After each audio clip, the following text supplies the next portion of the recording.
आवारामध्ये गुंडावृत्तीचे लोक आणून आमदारांवर जीवघेणा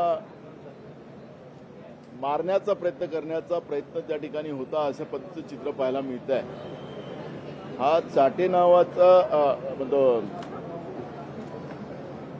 टकले नावाचा जो कार्यकर्त्याचं नाव पुढे येत आहे, हा टकले हा मोकोकामध्ये याच्यावर गुन्हे दाखल झालेले आहेत.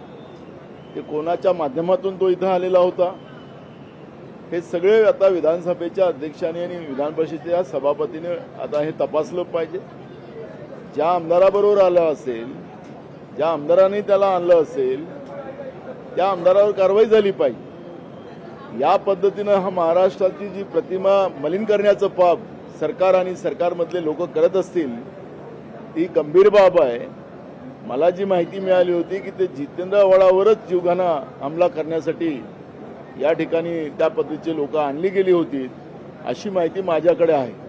पण आता विधानसभा अध्यक्ष आणि सभापती आणि मुख्यमंत्री यांनी चौकशी करावी आणि त्या पद्धतीची कारवाई करावी, ही भूमिका आमची राहील. पण अशा पद्धतीची महाराष्ट्राच्या गौरवशाली प्रथा परंपरेला आणि विधानसभेच्या प्रथा परंपरेला काळीमा लावण्याचं काम होत असेल तर कदापि ते सहन केलं जाऊ शकत नाही. सर एक क्वेश्चन, आपने बोला था कि हनी ट्रैप में कुछ ऑफिसर्स फंसे हुए, थोड़ा उस पर बात करें, थोड़ा और इन्फॉर्मेशन. नहीं, अभी सरकार जवाब देगी. आज कितने फंसे, क्या है? कल भी बताया हमने सरकार अभी जवाब देगी. आज विधानसभा अध्यक्ष ने आदेश दिए कि आज सरकार जवाब दे. तो मुझे लगता है कि अब सरकार क्या आंकड़ा बताती है, सरकार झूठ बोलती बचाती है, क्या करती है वो समझेगा. तो हमें जो कष्ट है, जो तकलीफ है, वो एक बात की है कि महाराष्ट्र के महत्वपूर्ण दस्तावेज इस हनी ट्रैप के माध्यम से